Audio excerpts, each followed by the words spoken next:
Ng hapon mga tol, welcome back sa channel natin. At isang taon na nga natin ginagamit itong Suzuki Bergman EX natin, ano, at may nagtatanong kung sulit pa rin ba siya. Kaya kung nagbabala ka bumili ng motor na to, panoorin mo muna itong video na to, baka makatulong sa pagde-decide mo kung talagang para sa'yo ba itong Bergman na to. Bakit ko nga ba pinili yung Bergman? Katulad yung mga tol na naghahanap ako ng scooter, nanonood ako ng mga YouTube, nire-review ko lahat yung NMAX, Aerox, ATV, Click, PCX, tsaka yung mga brand sa Kinko, yung mga scooter nila, tinignan ko din lahat yan. Pero Bergman talaga yung nagustuhan ko mga tol kasi ito yung pumasok dun sa mga criteria na hinahanap ko eh. Mayroon siyang looks, yung forma, yung comfort, yung gulay board, at syempre yung pasok sa budget natin. At wag na natin kalimutan syempre yung fuel efficiency mga tol. Unang scooter ko to mga tol kaya talagang pinag-isipan ko siyang mabuti. So ano-ano nga ba yung mga experience natin sa paggamit nitong Bergman natin sa loob ng isang taon? Unahin na natin yung comfort ng ride. Mga tol, sobrang lambot niya talaga drive it. Hindi ka mapapagod sa long ride. Tapos yung upuan, sobrang lapad. Tapos sobrang kapal ng foam. Para ka talagang nakaupo sa sofa.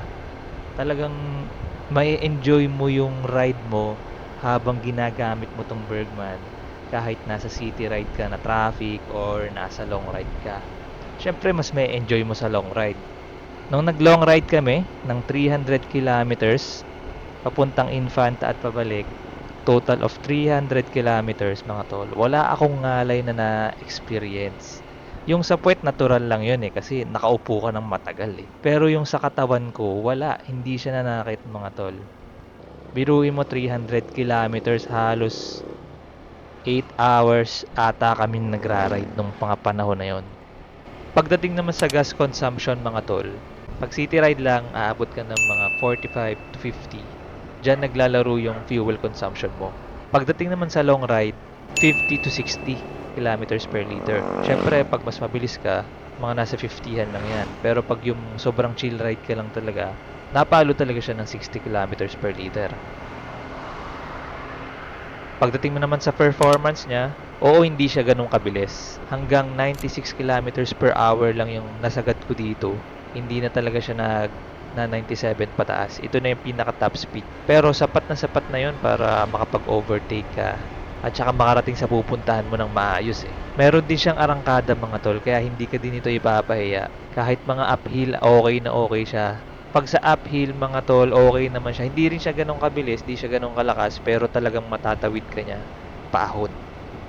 Kahit may back ride ka mga tol, okay na okay siya, kayang-kaya niya. Pagdating sa long ride mga tol, kahit air-cooled lang siya, kayang-kaya naman niya. Kasi 125 lang naman tong motor natin, hindi naman necessarily na kailangan niya yung liquid cooled. Okay na okay pa din, air-cooled walang problema. Maintenance. Pagdating sa maintenance mga tol, basic pa lang ang ginagawa ko sa loob ng isang taon na yun, ano. Nakakaapat na change oil pa lang tayo. Every 1,500 kilometers nag-change oil na ako eh. After this mga tol, bala ko ng at least 2,000 kilometers ang interval ng change oil ko. Kasi napapansin ko, malinis pa rin yung langis niya sa 1,500 eh. Hindi pa siya ganun kadumi. As in malinis pa talaga. 2,000 kilometers. Okay na yon. Pagdating sa gulong, okay pa rin. Matibay pa rin yung gulong niya mga tol. Makapal pa rin yung mga gulong niya. Makapal pa rin yung mga thread. Yung battery, wala pa rin akong problema. Yung brake pads at air filter, hindi pa ako nakakapagpalit. Pero, okay pa sila. Yung ISC issue na madalas nararanasan ng ibang mga ka-Bergman natin, hindi ko pa siya nararanasan sa loob ng isang taon na yon mga tol. Talagang napaka-reliable niya so far, ano. Sana wag ko na ma-experience yung ISC issue na yan. Ito naman yung mga bagay na hindi ko nagustuhan sa kanya after a year kong gamit, ano. Yung stock headlight niya, yung ilaw niya, maganda, kalat. Ang problema naman, hindi siya ganun kaliwanag. Lalo na pag umulan, talagang medyo madilim. Kaya mas maganda magpalagay kayo ng MDL mga tol. Tapos merong mga plastic or fairings na hindi fitted. Merong may mga gap. Hindi ko alam kung sa production nila yon, pero hindi talaga minsan maganda eh. Sana ma-solve nila yung issue na yan. Tapos merong mga part na may malambot at merong matigas. Katulad doon sa may footboard, may malambot na part. Tapos yung kabilang part, matigas. Sa gearbox niya, meron ding nagmo-moist. Hindi siya oil leak eh. Nagmo-moist lang talaga siya. Mapapansin mo siya. Napapansin ko siya pag naglo-long ride kami, tapos nadudumihan yung gearbox. May mapapansin kang linya na parang basa yung lupa na nakadikit dun sa gearbox. Pag kinapitan mo, hindi naman siya malangis eh. Parang nabasang buhangin ba, ganun. Ganun yung itsura niya.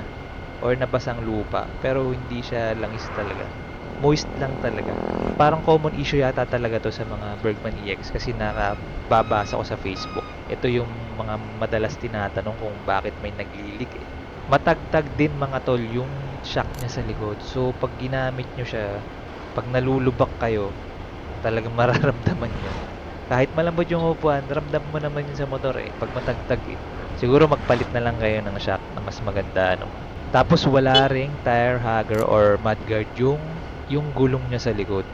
So talagang masasalo nung motor natin yung dumi dun sa underneath. Talagang magtatalsikan dun yung mga putik. Didikit dun yung mga putik. Isa pa yun sa pahirap pag naglilinis eh. Ingatan nyo rin tol masira yung oil drain plug pag mag-DIY kayo ng change oil dahil malambot itong oil drain plug. Gumamit kayo ng proper tools. Payo ko sa inyo, panoorin nyo yung video ko about dun sa pag-change oil ko ng engine oil at gear oil mga tol. May tip ako dyan sa inyo kung paano matanggal ng maayos yan para hindi nyo mabingkong yung oil drain plug. So, sulit pa rin ba ang Bergman EX? Kung akong tatanungin yung mga tol, kung pinagsisisihan ko ba siyang bilhin o hindi, hindi ko siya pinagsisisihan mga tol. Para sa akin, sulit na sulit siya.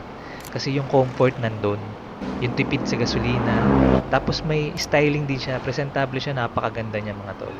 Hindi ko lang alam sa iba kung bakit napapangitan sila sa maliit na gulong na parang si Johnny Bravo.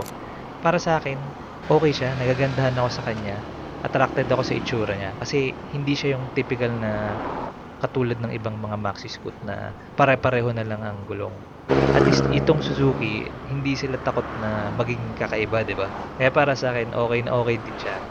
For its price, mga tol, panalo pa rin. Panalong panalo talaga siya. Kaya kung ikaw ay nagbabalak bumili nito, kung pang daily commuter mo, kung ikaw ay estudyante, o gusto mo reliable na scooter na pang city ride at long ride mga tol, sana makonsider mo tong Bergman EX sa mga pinamimilian mo dahil hindi niyo siya pagsisisihan.